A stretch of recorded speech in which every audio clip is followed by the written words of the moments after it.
la vie de tous les jours. Amen. Sinon, ce que le Christ a fait est sans effet dans ta vie. Amen. Tu peux être comme quelqu'un qui meurt de soif à côté de la mer. Et l'eau est là devant toi. L'eau est là. Rien ne t'empêche de boire, mais l'eau est là. Le Christ est venu, il t'a déjà ouvert la mer. Ce qui te reste, c'est de marcher pour aller boire. Alléluia. Ton effort, la Bible te dit que ton effort, c'est de t'ouvrir à l'abondance que le Christ a libéré dans ta vie. Alléluia. Le Père, la Bible te dit le Père, béni soit le Père.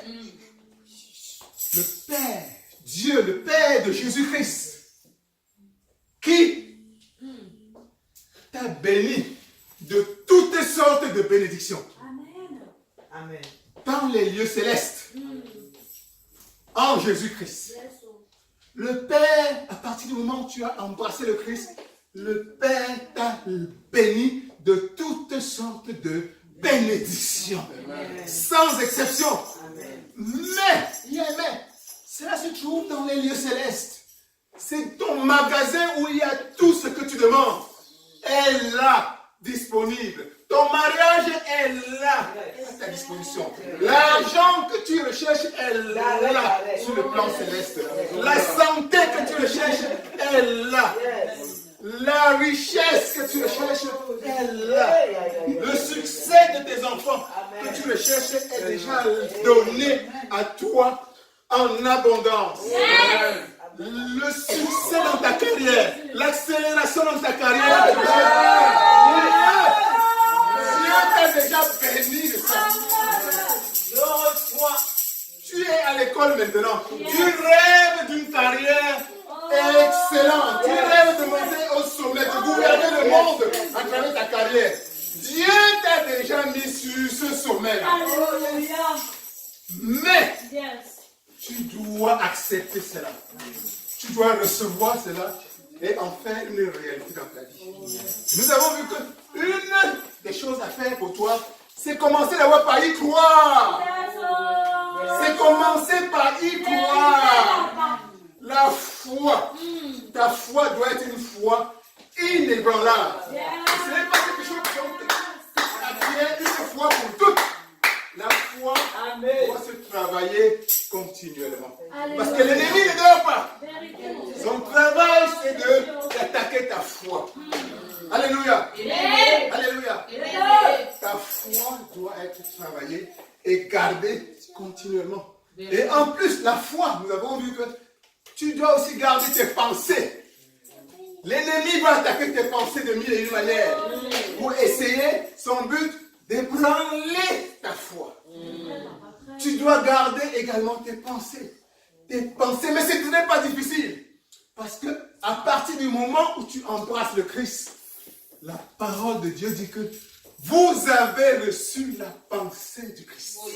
Amen. Donc, tout ce que tu as à faire, c'est de laisser la pensée de Jésus-Christ qui est en toi, la pensée du Saint-Esprit s'écouler librement en toi et émettre ce que cela veut émettre. Généralement, il s'agit de pensées de pureté, des pensées de confiance en toi, des pensées qui déclarent l'abondance dans ta vie, des pensées de foi en Dieu. Alléluia. Donc, ta pensée doit être celle du Christ. Amen. Nous avons aussi vu que tu es un homme qui utilise la parole. Ta parole est puissante. Elle est d'autant plus puissante que c'est la même parole que Dieu a utilisée pour créer l'univers, pour créer tout ce qui existe, pour te créer toi-même. Alléluia. La parole de Dieu nous dit que Dieu est parole et que Dieu t'a créé à son image. Donc si tu es à l'image de Dieu, puisque tu es à l'image de Dieu, ta parole est puissante. Elle est d'autant plus puissante que tu as reçu la conscience de Dieu lui-même. La conscience de Dieu elle-même s'écoule en toi. L'Esprit Saint s'écoule en toi. L'Esprit de Dieu, l'Esprit Saint, l'Esprit de Jésus-Christ est en toi. Amen. Ce qui sort de ta bouche, tu dois veiller à ce qui sort de ta bouche.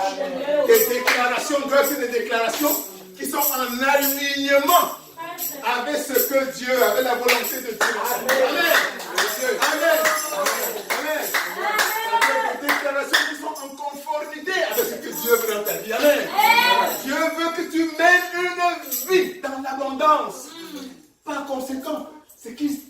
déclarations qui sortent quotidiennement dans ta vie, dans ta bouche, de ta bouche, doivent être des déclarations d'abondance, des déclarations de vie, des déclarations de prospérité. Mon mariage va marcher, mon miracle va arriver. Je suis riche dans le Christ, je suis en santé dans le Christ, je prospère par la force du Christ. Toute force ne peut se laisser faire. Mon pays est en paix. L'ennemi ne contrôlera pas mon pays. Au nom de Jésus-Christ. Voilà le genre de déclaration qui sort de la bouche d'un chrétien convaincu. Des déclarations de force, des déclarations de foi, des déclarations qui activent la puissance du Christ. Alléluia.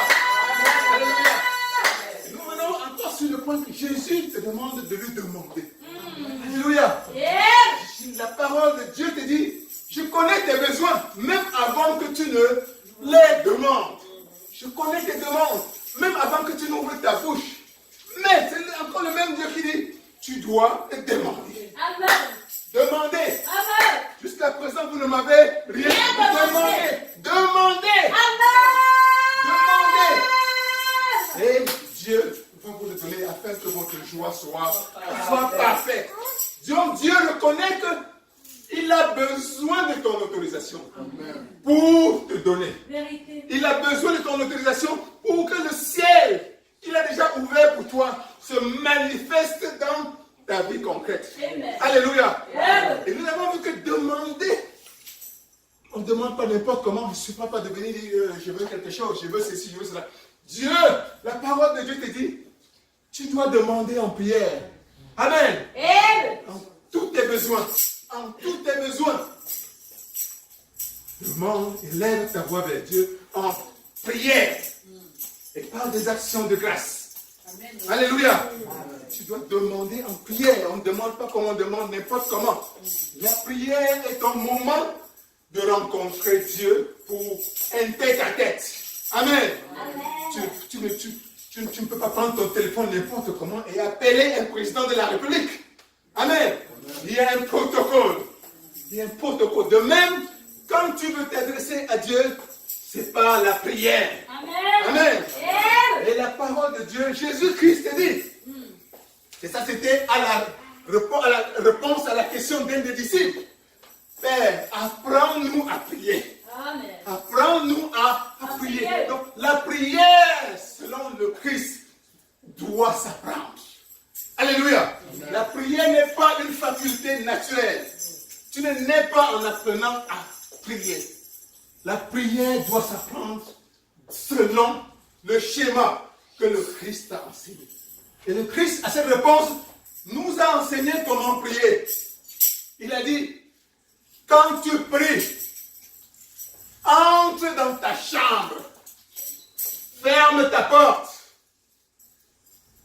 et ton Père qui est dans le lieu secret te répondra. T'exaucera. Alléluia. Amen. Alléluia. Amen. Voilà comment tu dois prier. Tu ne dois pas aller au marché. Tu ne dois pas prier dans la cour. La cour, ça signifie un endroit où il y a trop de bruit. Il y a trop de bruit. Ça représente un peu ta chair.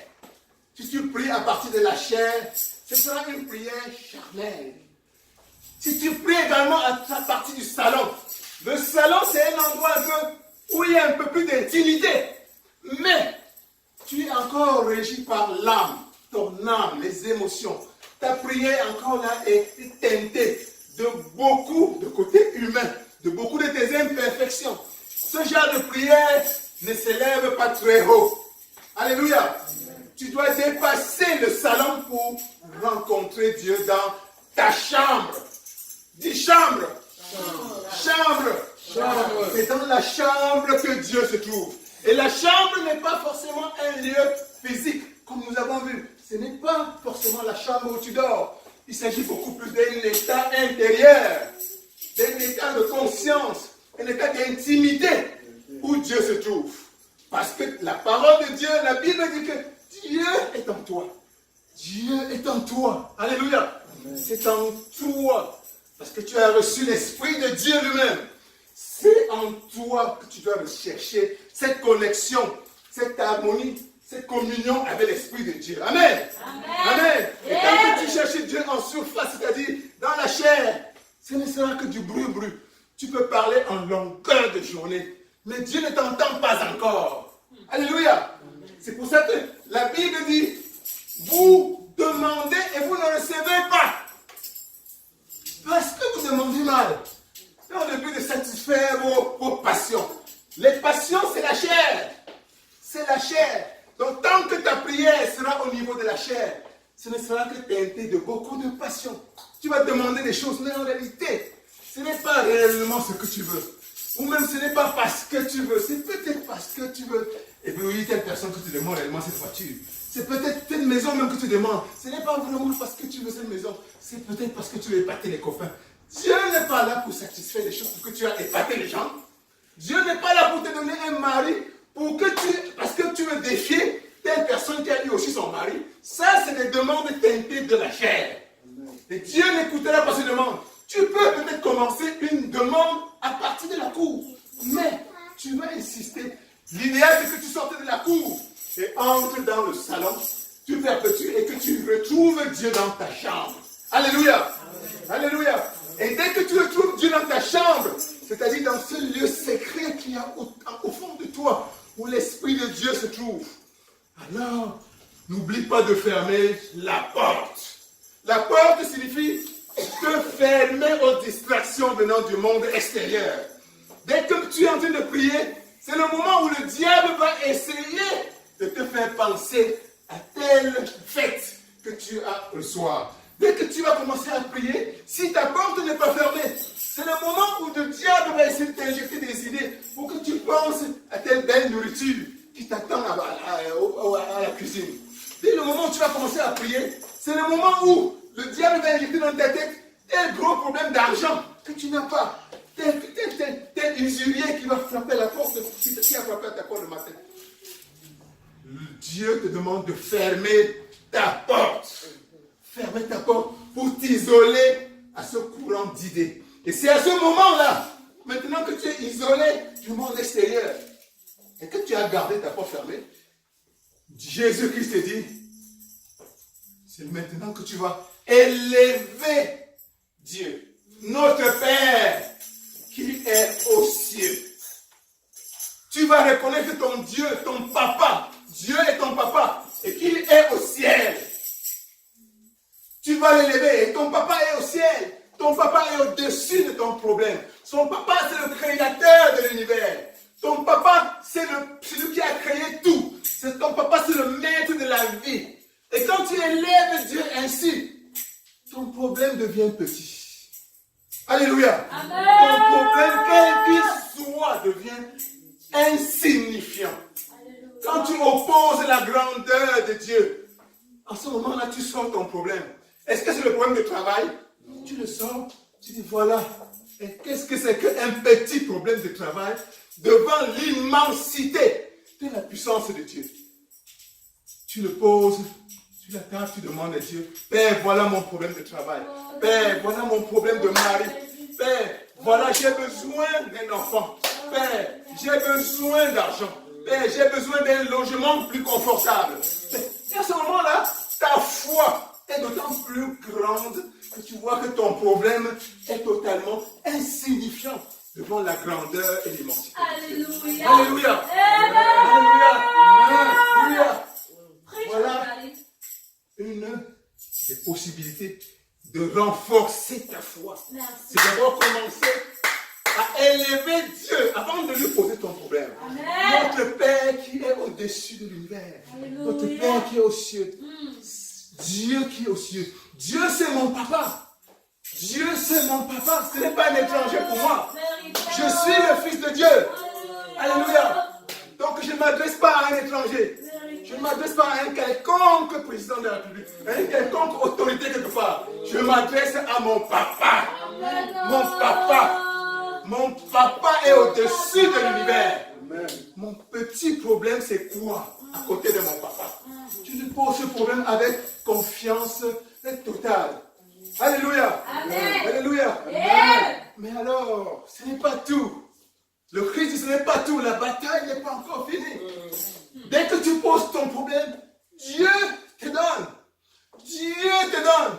N'oublie pas, Dieu t'a déjà exaucé même avant que tu n'ouvres la bouche. Amen.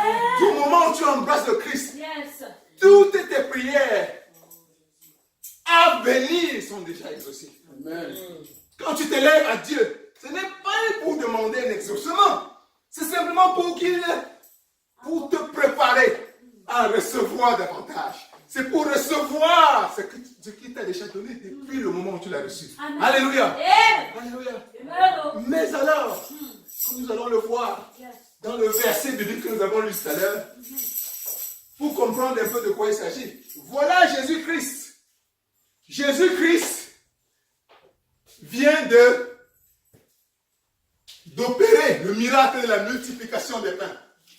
Il avait multiplié, fait nourrir 5000 personnes en multipliant le pain. La foule est encore nombreuse. Et il dit à ses disciples, il est au bord de la mer de Galilée. Il leur dit, continuez, traversez la mer de Galilée. Moi, je veux monter, prier. Alors, ses disciples entrent dans la barque, dans la pirogue, et traversent la mer. Jésus-Christ va prier sur la montagne, après avoir congédié la nombreuse foule qui le suivait après, à ce moment-là. Voilà qu'il finit de prier. C'est la nuit. On dit que c'est déjà une heure tardive de la nuit.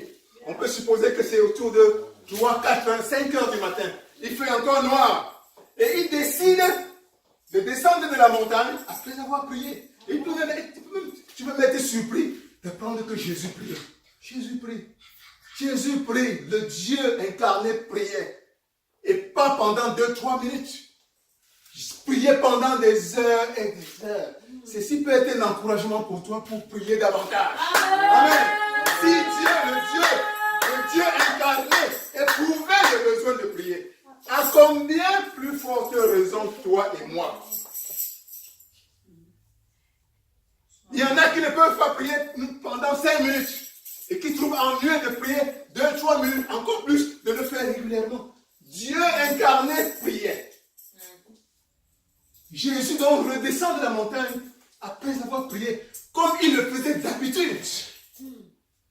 Et il décide tout naturellement de rejoindre ses disciples. Amen. Qui étaient avancés sur la mer de Galilée. Yes. Et tout naturellement, le voilà, il commence à marcher sur l'eau. Pour lui, c'était quelque chose de naturel. Il ne faisait pas ça pour montrer quoi que ce soit. Il n'avait pas un autre moyen pour aller rejoindre ses disciples. Le voilà, il se met à avancer. Et voilà que il se met à avancer.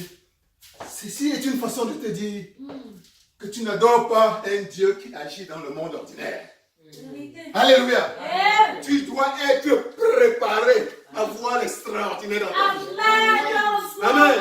Tu ne dois pas raisonner comme on raisonne dans le monde. Vérité. Alléluia. Amen. Alléluia. Tu adores un Dieu qui agit. Si le plan ordinaire est là, il est là. Alléluia.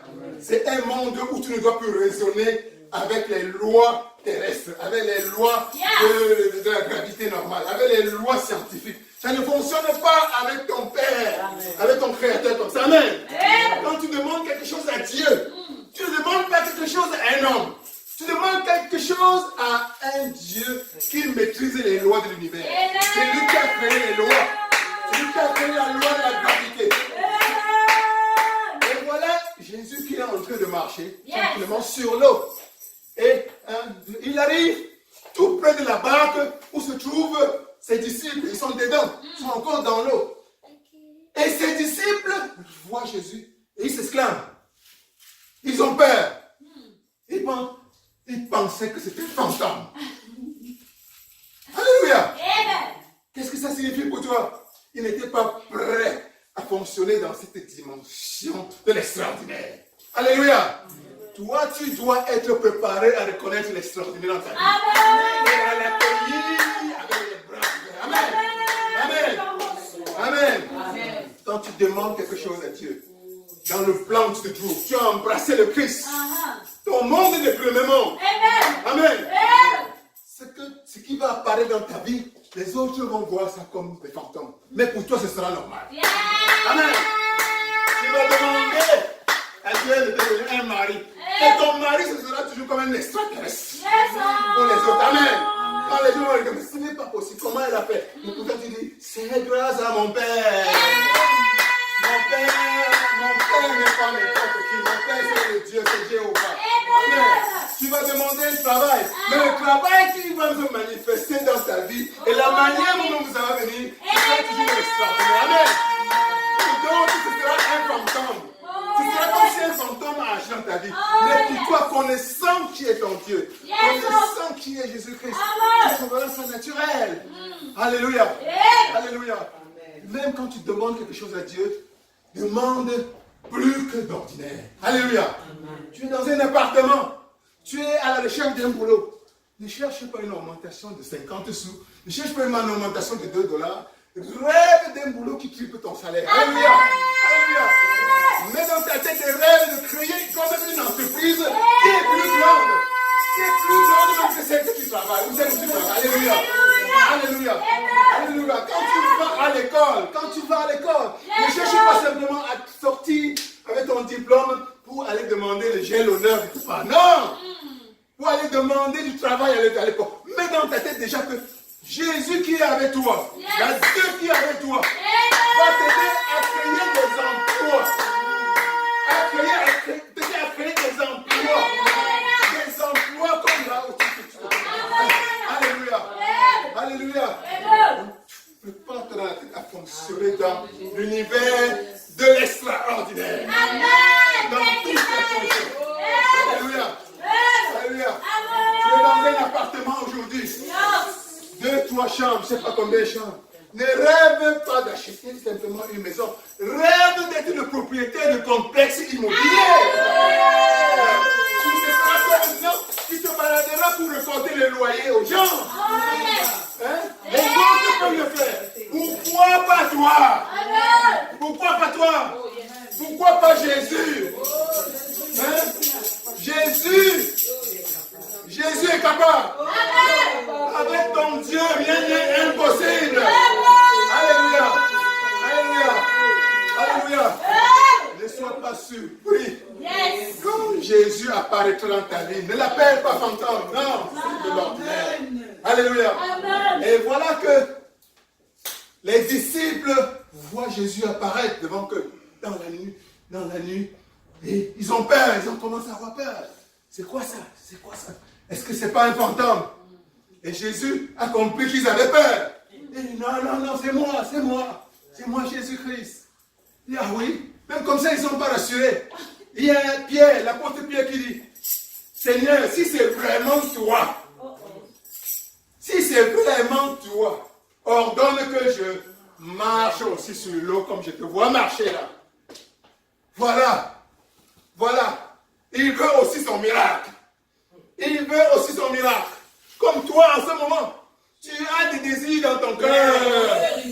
Tu veux des miracles. Tu pleures depuis longtemps pour que Dieu te donne ton mariage. Tu pleures depuis longtemps pour que Dieu te donne le visa. Tu pleures depuis longtemps pour que Dieu te donne ce beau travail auquel tu rêves. Tu pleures depuis longtemps pour que Dieu accélère ta carrière professionnelle, pour que tu ailles de sommet en sommet, de gloire en gloire. Voilà, Dieu est devant toi. Et tu lui demandes, Père, je veux vivre le miracle. Et voilà Pierre devant Jésus. Il veut aussi vivre le miraculeux. Amen. Et c'est Dieu a dit, demandez et vous recevrez. Demandez et vous recevrez. Amen. Tout ce que vous demandez avec foi, vous allez le recevoir. Amen. Tout ce que vous demanderez avec foi, vous le recevrez. Amen. Qu'il en soit ainsi pour toi au nom de Jésus. Que soit le rêve que tu as reçu. Reçois-le.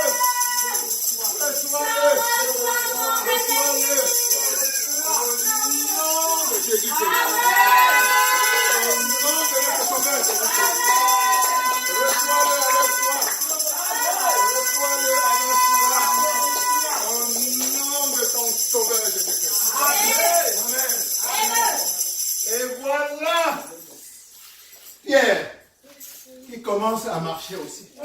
Il voit que ça marche. 2 pas, il voit que ça marche. Il ne tombe pas. 3 pas. Il voit qu'il continue à marcher. Le miracle a commencé pour toi. Amen. Le miracle a commencé à se manifester dans ta vie. Ton miracle a commencé à se réaliser dans ta vie. Tu ne le vois peut-être pas physiquement, mais ton miracle est déjà en train de se manifester d'une manière ou d'une autre. Au nom de Jésus-Christ. Au nom de Jésus-Christ. Amen. Amen. Mais alors, la Bible te dit, les vents, comment on continue à souffler?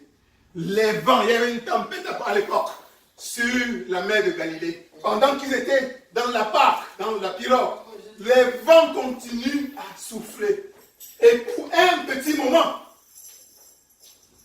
Pierre, l'apôtre Pierre, son attention est attirée vers les vents qui soufflent. Alléluia. Qu'est-ce qui se passe? Il commence à s'enfoncer dans l'eau. À s'enfoncer dans l'eau. À s'enfoncer dans l'eau.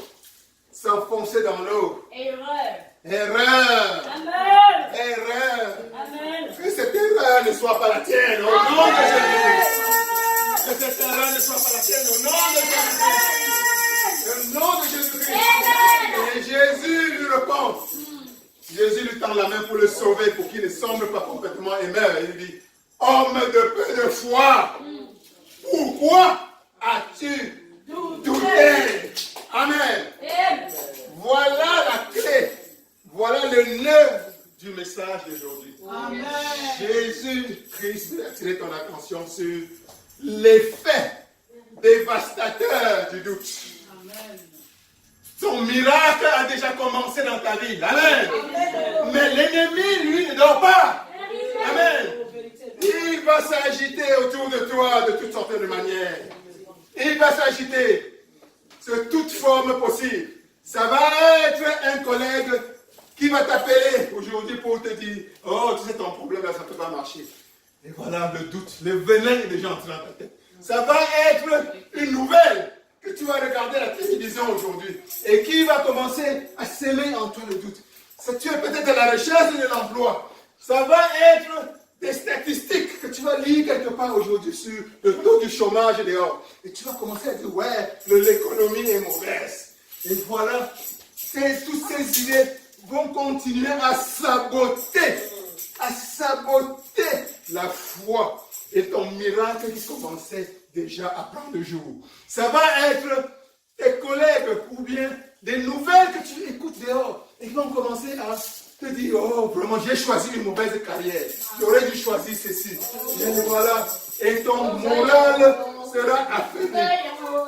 Ça va être la nouvelle de ta copine ou de ton ami qui a peut-être même divorcé. Et à ce moment-là, tu vas commencer à te dire, pourquoi même me marier?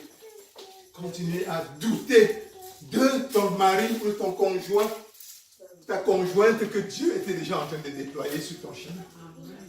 Donc Dieu veut attirer ton attention aujourd'hui sur le fait que une fois que tu es sorti de sa présence dans la chambre, ce n'est pas tout. Ton travail n'est pas fini. Dieu t'a déjà dit, viens, voilà ton miracle. Mais ta porte doit continuer à être fermée. L'ennemi veut continuer à affecter ta pensée. L'ennemi veut continuer à affaiblir ta foi. L'ennemi va s'agiter autour de toi de mille et une manières dans le but d'assombrir ta foi. Et dès que tu commences à douter, ne serait-ce que comme ça, c'est-à-dire un peu, automatiquement, tu commences à t'enfoncer. C'est-à-dire que ton miracle s'arrête ou se retarde. Le miracle qui était sur le point d'accomplir, la barque, Jésus-Christ, était là, certainement à moins d'un pas. Il avançait vers Jésus-Christ, vers son miracle. Et certainement, il devait rentrer dans la barque avec Jésus-Christ. son miracle s'est arrêté au moment où il a commencé à douter. Donc, Dieu veut aujourd'hui pour toi Amen. chasser de toi tout esprit de doute. Amen. Au nom de Jésus-Christ. Amen. Je veux détruire complètement dans ta vie Amen.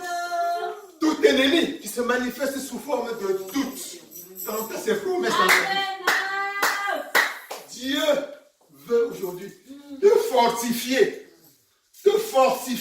donner les armes supplémentaires pour combattre l'ennemi. À chaque fois qu'il toque à ses portes, à chaque fois qu'il entre dans ta vie et essaie d'affaiblir ta foi. Au nom de Jésus-Christ. Que cela soit ainsi au nom de Jésus-Christ. Que cela soit ainsi au nom de Jésus-Christ. Que cela soit ainsi au nom de Jésus-Christ. Que Dieu vous bénisse. Que Dieu vous bénisse. Que Dieu vous bénisse. Au nom de Jésus. Au nom de Jésus. Tout à l'heure, nous allons prendre la communion. Donc, je laisse la séance et je laisse la place à la révérende. Amen. Que Dieu vous bénisse.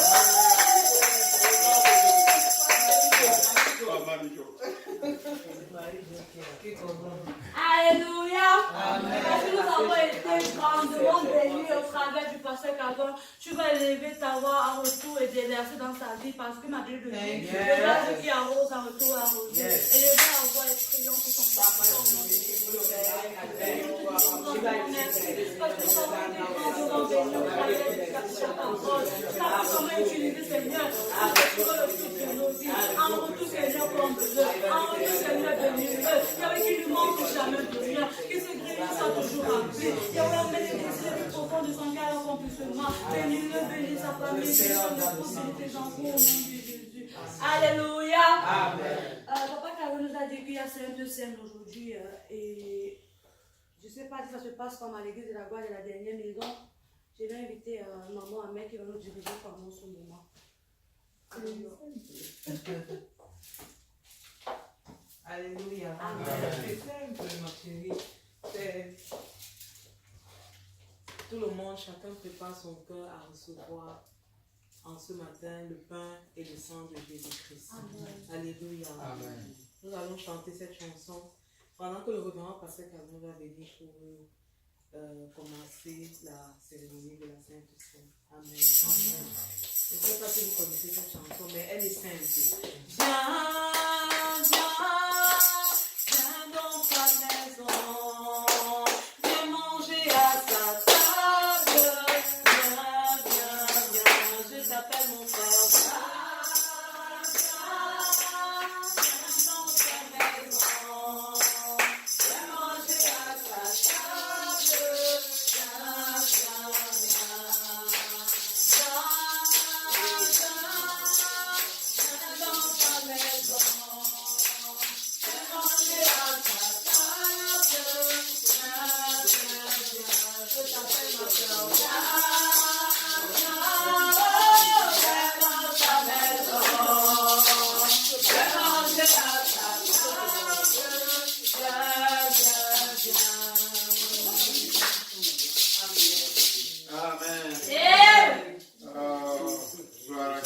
Amen.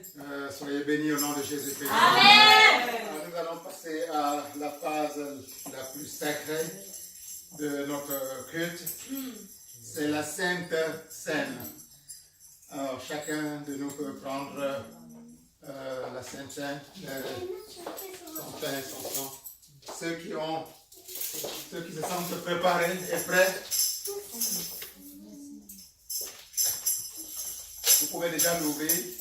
C'est un peu, il y a une petite languette au-dessus là qu'il faut soulever. J'espère qu'il y en a assez pour tout le monde.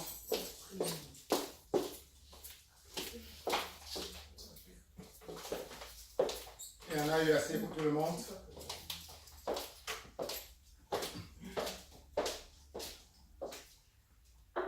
Alors, merci Seigneur, merci Seigneur. Merci Seigneur. Thank you, Jesus. Merci Seigneur. Alors la Bible nous dit que les derniers jours où le Christ était encore avec nous sur cette terre, Il rassembla autour de lui ses 12 apôtres pour le dernier souper. Il prit alors un pain et il le rompit. Prenez votre pain et rompez-le. Il rendit grâce et rompit le pain. Merci Seigneur, merci Père. Merci Père pour ce moment sacré. Et nous nous apprêtons à manger le pain de vie. Le pain qui représente le corps de l'agneau, de ton agneau que tu as sacrifié pour le salut de tout le genre humain. Le Christ rompit le pain et dit, ceci est mon corps, le corps qui sera livré pour vous. Amen. Et il le distribua à ses apôtres et dit, prenez et mangez. Et ils prirent et le mangèrent. Vous le mangez. Tu es en train de manger le corps du Seigneur Jésus-Christ. Le corps de l'agneau de Dieu. Le corps qui ôte tous tes péchés. Ensuite, la Bible nous dit que le Seigneur prit la coupe, une coupe qui était remplie de vin. Il rendit grâce. Seigneur Dieu, merci Père pour cette opportunité que tu nous donnes